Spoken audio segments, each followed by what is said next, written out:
Hey everybody, Brian here for Work to Game Videos, and today I want to go over the interview that Yoshi-P gave to GameWatch regarding patch 3.5. This interview is translated by GamerEscape by Marco Turn. So if you guys have seen any of his work, please follow him, like, favorite, subscribe, especially give GamerEscape some love. I'll be sure to include the link in the description below to the original source for this article. So anyway, let's go ahead and break this down and go over all the various questions and basically Yoshi-P's response. So obviously, patch 3.5 hype is real. So let's go ahead and get started and go from there. So patch 3, it says patch 3.5 will be divided into multiple parts. The second part of the story coming in March. So the question is, the name Omega has been mentioned a few times in the trailer. Omega is currently buried under the Frontline map. In what way will Omega appear in the story? And Yoshi-P responds, the word Omega has been appearing as a keyword since patch 2.3, the Defenders of Eorzea. During the last part of patch 3.4, Nero is doing something very suspicious, and that suspicious something has to do with Omega. I think that you can understand from the trailer now what will happen with Omega. For that, you will need to check it for yourself when playing the patch. So the question is the main story divided into two parts this time too? Yes, it is divided into part 1 and part 2. So the question is only part 1 shown in the trailer? And Yoshi-P responds, there are parts from part 2, but this is made in such a way that there aren't any spoilers. And this was pretty much what I stated in the trailer overview. They kind of do that. They'll tease some various things as a part of part 2 in that trailer. So we'll obviously wait to see what we see with 3.5 and go from there. So the question is, it seemed like the trailer touches upon the core aspects of the story, but that's still not much. And Yoshi-P responds, there's much more to come. When looking at the flow of events, first we have part 1 of the patch on January 17th. Then they have the Frankfurt Fan Festival, and after that they have part 2. We made it in such a way so that the information connects nicely. There are a lot of images that we cannot show until we do the opening keynote in Frankfurt. There's one part of the trailer where there's a lot of images flashing in a short period of time. There's a lot of things that might surprise you there, so please do speculate. So GameWatch asks, 2.5 had a lot of volume to it, and we got a warning before the cutscenes before they started because of their length. Will we see the same kind of thing, same kind of warning at this time as well? And Yoshi-P responds, I'm not really fond of the idea of watching something for a long time. Then it makes it no different from any TV show. So you can say that 2.55 was quite irregular. This time, the overall volume of part 1 and part 2 will be the same as 2.5, but single cutscenes won't be as long. I'm going to butcher this, but I'm going to give it a shot. Belsal's wall will be a part of the main scenario, the main quest scenario as well. So, GameWatch. You could say that the players progresses the story by themselves. Yoshi-P responds, you could say that something like that. There's a lot of stuff that will make you say, I can't believe that they pulled this off in a real-time rendered cutscene. A lot of them could be pre-rendered, but we made them as real-time rendered cutscenes. Last time when Raban was fighting Ilberd, it will even transcend that scene, which is hugely exciting. If anybody remembers that scene, you should go back and watch it because it's awesome. So GameWatch. By the way, last time you divided the patch into two parts because it was too big in volume to include into only 2.5. Why did you divide it into two parts this time? And Yoshi responds, it has nothing to do with the big cliffhangers like the last one, but this time we intentionally divided it into two parts. The truth is, part 2 will actually come after 3.5 and 3.55. The third season of the feast will end with 3.55 and will add a continuation of the anima weapons, etc. And after that, part 2 of the patch will come. So this is fascinating because a lot of speculation has been that 3.55 is part 2, and that is actually now being confirmed is not the case. We're going to see 3.55, and they mentioned later it's actually going to be 3.55 is going to be in February. And then in March, they're going to have part 2, so 3.58 or whatever, 3.8, which is fascinating. So we've always kind of wrapped that minds around that, which also then ties to the Diadem. So they said that the Diadem part 2 or whatever the refresh of it doesn't come until 3.55, and so we were all like, well, man, we're going to wait till March And actually, in this case, it's not going to be that long, which is exciting to see for that. So the question then is, why is that? And Yoshi responds, it was the first pre-expansion period for us last time, so there were a lot of things that we could not predict. For example, when we rose the weekly limit of Poetics to 900, the reason for that is that because of player feedback. A lot of players wanted to get equipment for the sub-jobs, so they wanted the weekly limit removed completely. However, if we did that, we thought some players might get tired of grinding them too much. So we made the limit 900. A lot of people said that even then, 900 was a big number to achieve weekly anyways, and that putting the limit on 900 was a good idea. So I think we did that on that one. Therefore, this time we have put in our schedule. Therefore, this time we have put that into our schedule. This also has to do with feedback from last time. The release timing of Before the Fall Part 2 might have been a bit too early. And with the turn of events that Part 2 had, a lot of players said that they might have wanted for it to be released closer to the expansion due to the cliffhangers. That's why we won't put the main story in 3.55, but rather in the patch a little later when players go through the content released in 3.55. Same goes for the release of the expansion.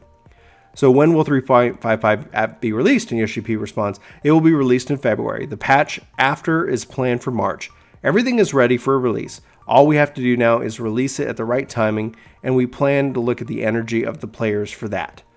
So then GameWatch asks, do you think a lot of players will get excited? And Yoshi-P says, I think so. We had the Frankfurt Fan Festival in February for Final Fantasy.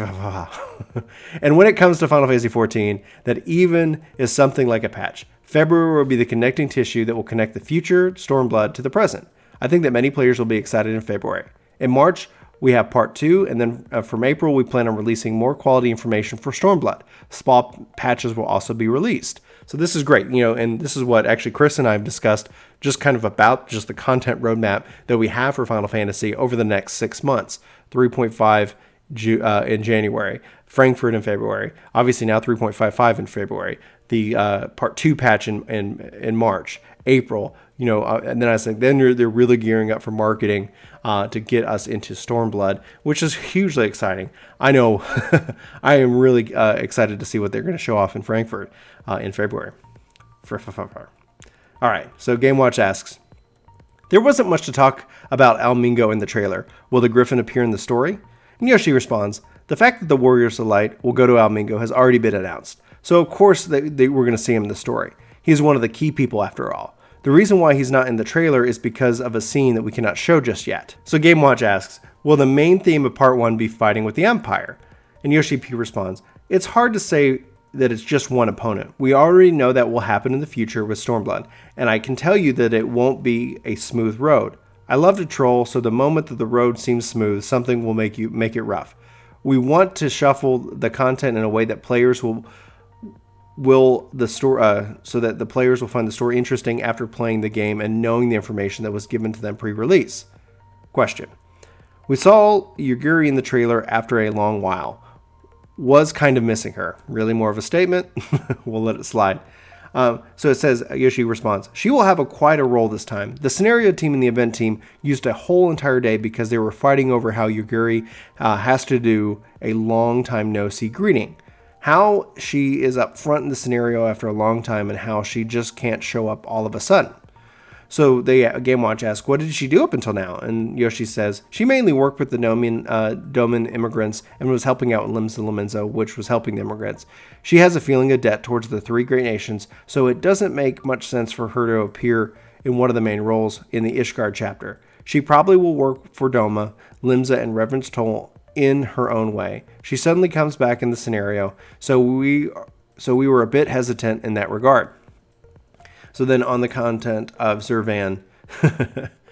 So GameWatch says, what kind of enemy is Zervan, the last of the Warring Triad? And Yoshi responds, I don't know how to describe him this time. Last time I described Sophia as a brain training, but this time, so GameWatch asks, he also has two faces like Sophia. Is it completely different? And Yoshi responds, yeah. How should I describe it? Maybe, and I'm going to butcher this, Hachamon-moni, a Japanese game kids play. But young generations probably won't understand that. There's a lot of new aspects to the fight, including the cake-like field. So they ask, what about the difficulty? Yoshi says, normal mode will be the same as usual. You'll finish it before you know it. As for the extreme, many players have finished the Creator Savage Tier 4, so we made it on that difficulty side. With Dun Scaith and the new Diadem coming, the average item level will grow really fast. So if we were to make the difficulty similar to that of Sophia, players would be done with him pretty quickly. So this is exciting to see. It looks like they're going to try to make this to be like a really challenging piece of content for players who are seeking that next challenge. So it looks like the Creator Savage Tier 4. You get ready. It should be fun. So they ask, we had a lot of casual content up until now. Will this satisfy hardcore players? And Yoshi said, I did say that it was going to be on the difficult side, so I think it should. The difficulty will be higher than the usual difficulty. So then they ask, with the completion of the Warring Triad quests, will the story finish as well? And Yoshi responds, yes, it will finish. What will happen to the Regula, and who is Unakalhai? Everything will be revealed. For people who love to speculate about the connection with Hydaelyn and the Mother Crystal, the Void, and the parallel worlds, I think this patch will give them a lot of good information. And so, especially for the folks over at GamerEscape and just general lore nuts as well, this should be a lot of fun. Patch 3.4 did reveal and confirm a lot of theories and confirm a lot of information, especially about the various 14 shards that were shattered, etc. So this should be highly exciting to see where we go from there. So the question is, can you give me more detail about the 2 new instance dungeons? And Yoshi says, and I'm going to butcher this, Belsal's Wall will be included in the main story quest. In the trailer, you can see many soldiers in the Grand Company uniforms fighting. Some kind of incident will happen at the wall, which you will have to go and check. So they ask, it's been a while since we've been in a Garlean fort. More of a statement. I think a lot of players are already bored running through Garlean forts, and during the live streams, we have shown a little bit of the dungeon. Some players have commented that they feel like they should get Algan tomestones of philosophy in the dungeon again. So we tried to make the lighting and the overall atmosphere of the dungeon different from the Praetorium and the Meridium. Also, you had a lot of walking in the 8-man dungeons. This time you won't have to walk at all from the middle of the dungeon. We put in some first coil situations in there as well, so I think that it will feel good and players to get to go full power. Finally, Garlean weapons will pop out, so to the staff would be happy if the players who like the old Final Fantasy title would keep an eye out. And then they ask, what about Salmal? Last time players climbed Salmal after defeating Ravana. This time you will need to climb it down because of something. There's lava behind Annex Shrine, and the last time we really didn't utilize that aspect of the mountain. So this time we wanted to make it feel warm, as it is winter. So GameWatch asks, lava did jump out in the players' heads in the trailer. Actually, we have done a dungeon with nature-esque features in quite a while. They are so hard to make. When it comes to buildings and built by human hand dungeons, it is easy to put gimmicks inside them. However, when it comes to a cave that was made by nature, we have to be very careful how the landscape changes and how the monsters pop. Both the graphics team and the design team have a hard time with these. At the same time, that's why they were made so nicely. In Zephatal, we could make the run faster if you destroyed their objects before killing the enemies. It had a lot of flexibility in that. For Salmal Hard, we made the best use of the natural elements as well as added elements of flexibility like the ones in Zephatal. So that's interesting to say, because what he's referencing for Zephatal was that they had the balloons that would bring over more enemies to spawn. And so if you broke the balloons, then you could focus in on the enemies, and that's going to reduce the amount of spawns and enemies that eventually you have to kill. So I'm assuming that based off of that information, this is exactly what he's referencing. So then regarding kind of airship and Dun Scaith. So the question or statement is, the fight on the airship at Dun Scaith really felt nostalgic and very Final Fantasy-like. Yoshi responds, the people in charge of the raid put a lot of strength into that fight. We wanted to march into Dun Scaith with the Sky Pirates right from the start. We really wanted them to revive the Death Gaze fight in Final Fantasy XIV, and we really did our best to do so. I think it's very Final Fantasy XIV-like that the moment Death Gaze appears, the handrails break into pieces, and he laughs. So they say, 14 handrails are sure fragile. Yoshi says, they sure are. The moment I saw that the handrail breaks when Death Gaze appears, not attacks, but just appears, I started to laugh bitterly. The moment Death Gaze appears, he unleashes an attack that destroys the handrail with a bang. The players won't experience situations where the handrail is there. With both Sophia and Leviathan, the fence is there at the first part, but this time it is gone from the start. Some may say that we don't need to make the handrail at all, but it's our style to make it and then destroy it.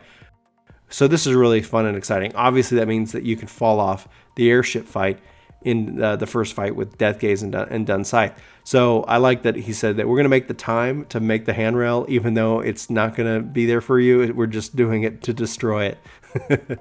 So then they are wondering, I wonder how many will die. And then Yoshi-P said, up till now, we had a party of 8 people fall off at one time. This time, it might be 10 people at a time. At Sophia, there were instances where I was laughing because all 8 of us fell. If everyone followed the person who made a mistake and went to the wrong place, then yeah, Dun Scythe is the last chapter in the Shadow of Mach scenario. It is Alliance raid after all, so we wanted to make it so that players can laugh. Or, I guess, cry. So GameWatch states, or asks, is there a possibility that everyone falls off at the same time? And Yoshi says, it is a possibility. You had to see us when we were at the start of the testing phase. One after another, the Alliance bars became more black by the second. It was quite the scenery. So GameWatch says, will we see familiar faces among the bosses?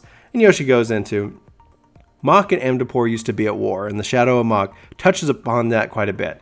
The clown that appears in Amdapor Keep Hard will show up, and so will Diablos, who will be sealed in the depths of the Lost City.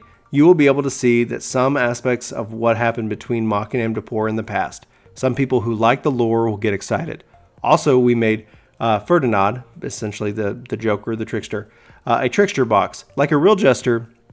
So please look forward to it. All I'll say is watch out for the color of the orbs he juggles. So that's a hint for the fight. Obviously, we'll figure it out and go from there. So regarding the changes of the Diadem, what changes will we see in the Diadem? And then Yoshi goes into it and says, before I talk about the new features, I would like to talk a bit about the old Diadem. There were a lot of discussion among players and staff how 14 is played. 14 has strict and written rules into the core gameplay, and it is shown quite strongly.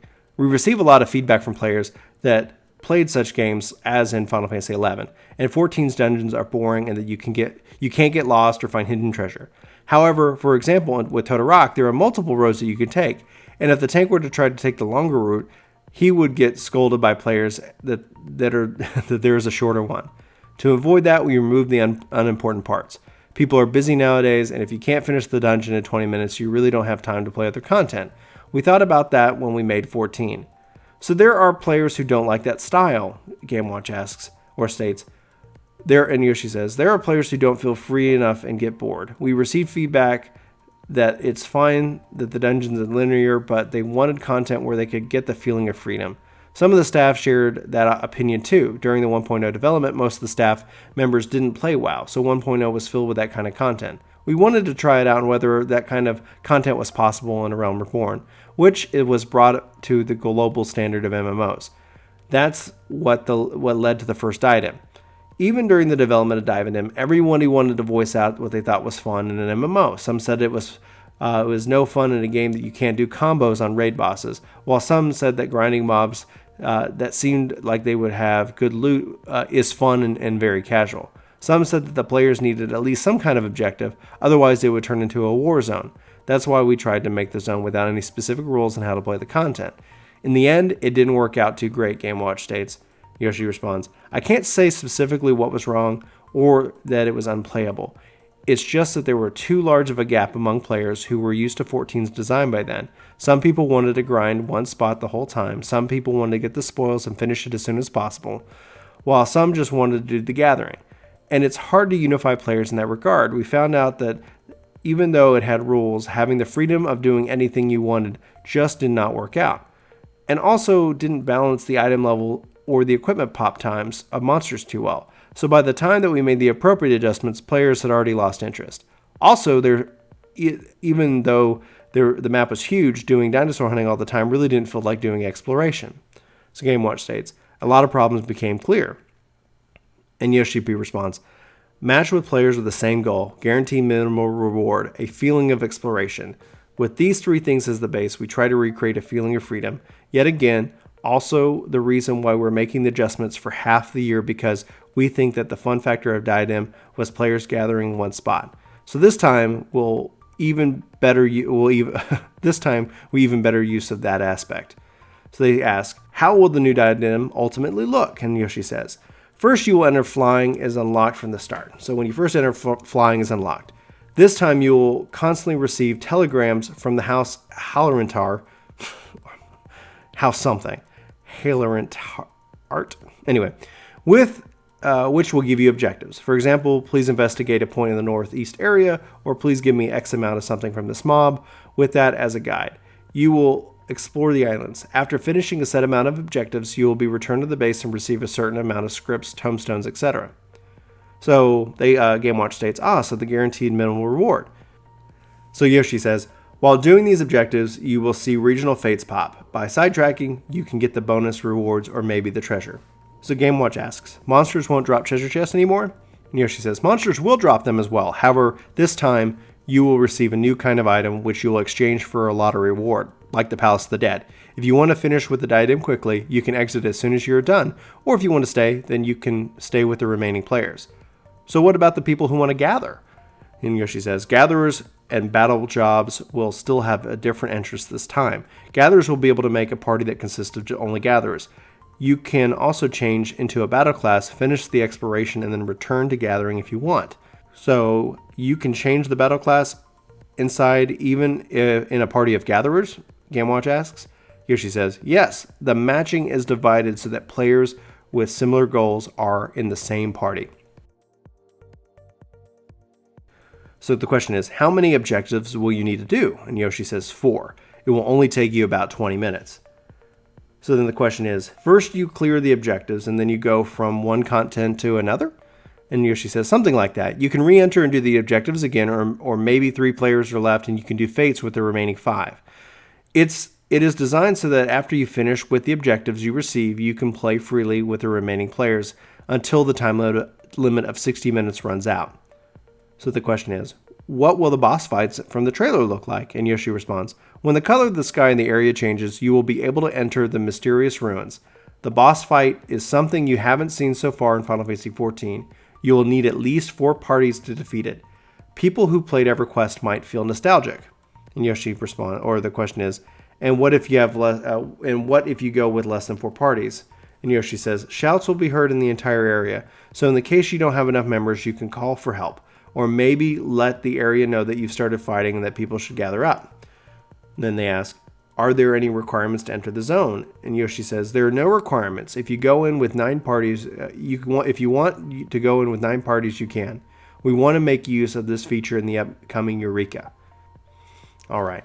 So now regarding the jumping potion, which we've talked about at length on this channel already. So the question is that you posted a long form post about jumping potions the other day. What was the intent behind the timing of the posting? And Yoshi says, after an interview at Las Vegas, many players have been doing a lot of discussion about the jumping potion. However, because the system behind the jumping potion is not well known, there was a lot of noise and not much moving forward. Also, many players thought that the problem was black and white, which led to a lot of fighting. Because players are discussing the future of Final Fantasy XIV, I wanted to explain the jumping potion system we currently have in place for the Chinese and Korean versions of the game. So then they ask, the jumping potion really divides the players? And Yoshi says, there are players that think that all new players will buy jumping potions and get to level 60. I wanted to clear up that misconception up. Also, there is no gathering or crafting jumping potions, so it won't have any influence on the economy of the game. Besides, even if players use the jumping potion, they won't be at level cap immediately. They'll still have to do the last part of leveling by themselves.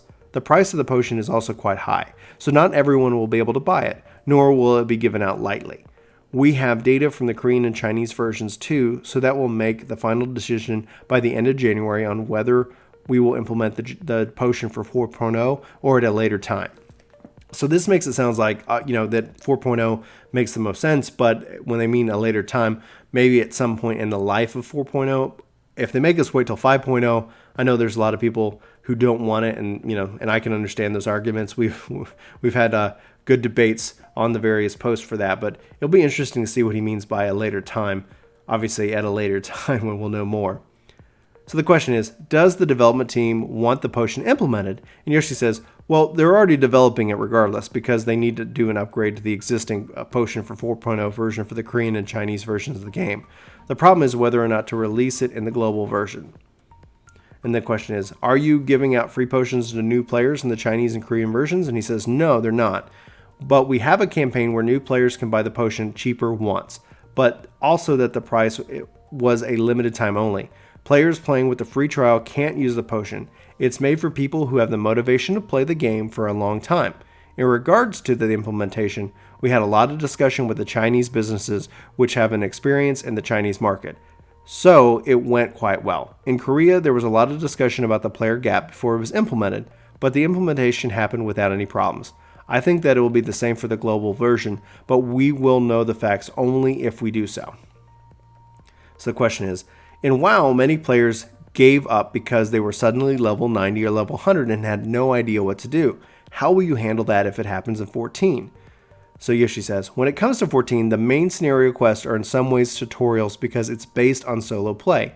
I also know that there are a lot of players who want the users of the potions to be forced into doing dummy trials.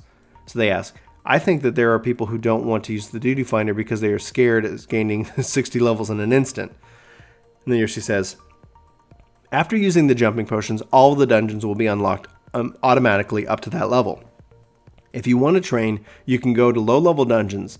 Also, there is the Hall of Novice. There are feedback suggestions for a Hall of the Intermediate too, but I think that for this case, Hall of the Novice is much more useful. Players will get to understand skill rotations at some point for some point or the other.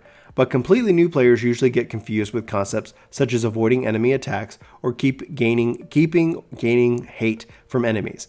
I think it's necessary to have some of these kind of guidance in that aspect.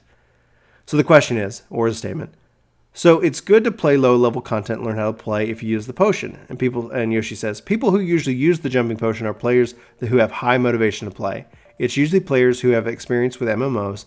Completely new players usually get to level 30 or 40 before they buy the potion, and I think by this time many of them are used to the gameplay. Many players also do research on the rotations. These are just the data results, and I'm not going to tell players to not discuss it. If players really don't want the potion, we won't implement it with the release of 4.0. So then the question is there a chance the potion will come before 4.0? And Yoshi-P says that it won't. And then they say, if the potion were implemented, it would be at the timing of 4.0's release. And Yoshi says, if we were to implement it before the release, many players would think that it's pay to win. WoW did that with Legion, and they implemented the potion before the release of the expansion, but they can do that because they are used to jumping potions. That is not the case for 14. It would destroy the game. So they ask, so it's definitely not coming beforehand. Yoshi states, or says, yes, the merit of doing that, however, is that you would be matched with people who got used to the game to some extent and don't have to start 4.0 completely fresh. However, we don't want to be doing that this time. And then they ask, do you have any messages for the players? And Yoshi says, it's still before the fan festival, so I can't say that I'm relaxed. But there will be a lot of new information coming at FanFest. There's a lot of things that we want to do and that are new that we haven't done before. I'm sorry to say this, but part 1 of 3.5 story will end in a cliffhanger. I hope that we share the excitement for 4.0 together. Please look forward to the new information that we have in store for you. In 3.5, there are a large amount of casual content. There will also be new equipment for gatherers and crafters and with special effects. I think that this will give good closure to the 3.0 series and a good opening for 4.0. With the end of the game's release rush, many players will be coming back to the game, so it's a great timing for 3.5. Also, the returning player system will be implemented in 3.5. They will be able to use the beginner's chat and be able to get help from mentor players. I think it's a good strategy to give players a smooth return. Lastly, the cross-world party finder is also coming, so there won't be much need to be on high-populated servers. Entire free companies might do server transfers to low-populated servers to seek free housing lots. It is time to start preparation for changes of gameplay elements. We are working very hard to deliver Stormblood by early summer. 2017 will be challenging, but we will do our best. And so with that, Yoshi-P, that the interview is concluded, but there's a lot of really good information there. Yoshi-P talking more about the jump potions. B, more 3.5. That 3.5's part 1 story is going to end in a cliffhanger. So maybe we're getting our cliffhanger in January, and then we're going to get kind of the conclusion and ramp up into into 4.0. I've read a lot of interesting speculation, and if you guys want, let me know in the comments below if you want me to go through kind of some lore speculation in a different and separate video, because obviously this video is very long due to the nature of the interview. So I'm going to go ahead and wrap this up. I really appreciate, you guys hanging out this long. Please hit that like button if you like this video. If you didn't, the other button works just as well. Thanks for subscribing. And if you haven't subscribed, I hear that subscribe button is below, and you can join our community and make sure you don't miss a single video. My name is Brian. This is Work to Game. This was the Yoshi-P 3.5 GameWatch interview, translated by Marco Turn over with our friends at GamerEscape. Again, please be sure to go visit them. Give them some love. It's a great fan community. A lot of people put a lot of effort to bring in this content. So just make sure you go give them some love, give them the clicks, give them the likes, etc. So with that, I thank you so much, and I wish you a great and wonderful day. See you in 3.5.